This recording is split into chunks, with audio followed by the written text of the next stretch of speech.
حضرت ابراہیم علیہ السلام کے زمانے ہی میں ایک دوسری بستی میں اللہ پاک نے حضرت لوط علیہ السلام کو اپنا پیغمبر بنا کر بھیجا۔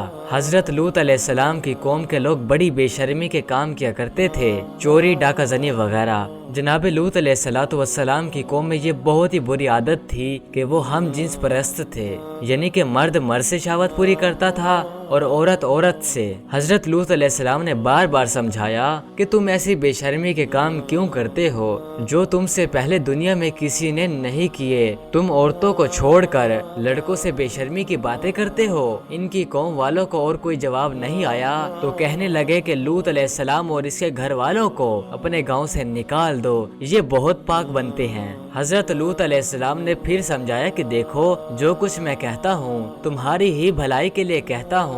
میں تم سے یہ نہیں کہتا ہوں کہ جو کچھ میں تم کو نصیحت کرتا ہوں اس کے بدلے میں مجھ کو کوئی پیسہ یا مزدوری دو، بلکہ اس کا بدلہ تو مجھے اللہ پاک ہی دیں گے۔ حضرت لوط علیہ السلام کی نصیحت کا ان پر کوئی اثر نہ ہوا اور کہنے لگے کہ جس عذاب سے تو ہم کو ڈراتا ہے، اگر تو وہ سچا ہے تو ایک دن اس عذاب کو ہم پر لا کر دکھا۔ پھر کیا ہوا؟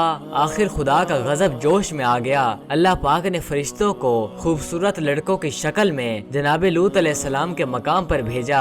حضرت لوط علیہ السلام نے جب لڑکوں کو دیکھا تو بہت غمگین ہوئے اور یہ کہنے لگے کہ یہ لڑکے میرے پاس مہمان آئے ہیں اور میری قوم کے لوگ ان کو پریشان کریں گے۔ کہنے لگے کہ آج کا دن میری مشکل کا دن ہے۔ جناب لوط علیہ السلام کی قوم کے لوگوں نے خوبصورت لڑکوں کو ان کے گھر پر دیکھا تو دوڑتے ہوئے آئے، کیونکہ یہ لوگ پہلے ہی سے برے کام کرتے تھے، ان کو عورتوں میں کوئی دلچسپی نہ تھی۔ جناب لوط علیہ السلام نے ان سے کہا کہ اے میری قوم، اللہ پاک سے ڈرو اور میرے مہمانوں کے بارے میں میری عزت خراب نہ کرو۔ تم میری لڑکیوں سے شادی کر لو، کیا تم میں کوئی بھی عقل والا نہیں ہے؟ جناب لوط علیہ السلام کی قوم نے کہا کہ تم کو معلوم ہے کہ تمہاری بیٹیوں کی ہمیں کوئی ضرورت نہیں ہے، جو کچھ ہم چاہتے ہیں وہ تم کو معلوم ہے۔ جناب لوط علیہ السلام نے کہا کہ کاش مجھ میں تمہارے مقابلے کی طاقت ہوتی یا میں کسی مضبوط قلعے میں ہوتا۔ فرشتے جو کہ خوبصورت لڑکوں کی شکل میں آئے تھے، انہوں نے جناب لوط علیہ السلام کو اتنا غمگین دیکھا تو ان سے برداشت نہ ہوا۔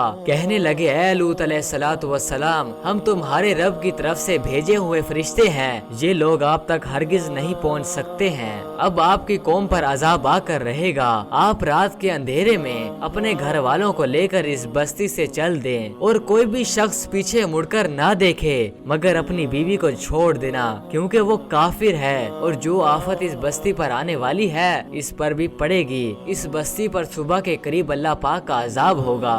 جناب لوط علیہ السلام کو تو یقین تھا کہ عذاب آئے گا، لیکن ان کی قوم کے لوگوں کو نہ تھا، اسی لیے جناب لوط علیہ السلام اپنی بیوی کو چھوڑ کر بقیہ اپنے گھر والوں کو لے کر رات کو اس بستی سے چل نکلے۔ صبح کے قریب اللہ پاک کا عذاب آیا اور اس بستی پر پتھر اور کنکروں کی بارش ہوئی۔ پھر اس بستی کی زمین کو اللہ پاک نے اوپر اٹھایا اور اٹھا کر الٹا پلٹ دیا، اور وہ بستی جس کے لوگ لڑکوں سے بے شرمی کی باتیں کرتے تھے اور حضرت لوط علیہ السلام کے منع کرنے سے بھی نہیں مانتے تھے، یہ تمام لوگ فنا ہو گئے۔ یہ تو تھی ان کی دنیا میں خرابی، اللہ جانے کہ آخرت کا عذاب کیسا ہوگا۔ دوستو، ایمانداری سے بتائیے، کیا یہ حرکتیں ہمارے ہاں نہیں ہو رہی ہیں؟ یہ تو ہمیں حضور پاک صلی اللہ علیہ وسلم موجود ہیں، اسی لیے ہم پر عذاب نہیں آتے ہیں۔ اللہ جل شانہ ہم سب کو ایسی بے شرمی کی باتوں سے محفوظ رکھے کہ جس کی وجہ سے اس قدر سخت عذاب آیا کہ زمین کو ہی بلند کر کے الٹا پلٹ دیا۔